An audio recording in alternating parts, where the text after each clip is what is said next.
আসসালামু আলাইকুম। আশা করি সবাই ভালো আছেন, আমিও ভালো আছি।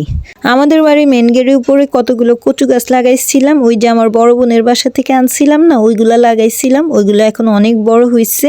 এগুলোই কেটে ফেলছি, কারণ এখন যদি এগুলো না কাটি তাহলে পরে আর এগুলো খাওয়া যাবে না।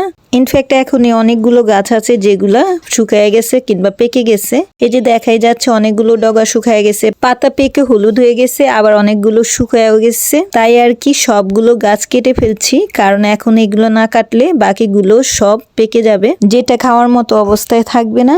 এই গাছগুলো লাগাইছিলাম আমার বড় বোনের বাসার এখান থেকে এনে, সেটারও ভিডিও আপনাদের সাথে শেয়ার করছিলাম। এই সবগুলোই কচুর লতির গাছ। আমরা মনে করছিলাম এই গাছগুলো লাগাইলে লতি হবে, বাট হয়নি। কেন যে কচুরলতি হইল না তাই বুঝতে পারছি না। যাই হোক, সবগুলো গাছে অল্প অল্প যে কয়টা ডগা হয়েছে সবগুলোই কেটে ফেলছি।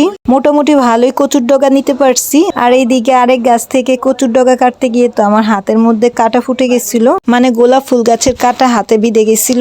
এখন দেখাচ্ছি সবগুলো কচু গাছ থেকে কতগুলো কচুর ডগা কাটা হয়েছে। এর মধ্যে আবার যে ডগাগুলো পাতাগুলো শুকিয়ে গেছে ওইগুলো ফেলে দিব। আর এগুলো ফেলে দিয়েও মোটামুটি বেশ খানিক হয়েছে, যেটা আমাদের জন্য এনাফ ছিল। যদিও এখানে দেখে মনে হচ্ছে অল্প, বাট এখানে অনেকগুলোই ছিল।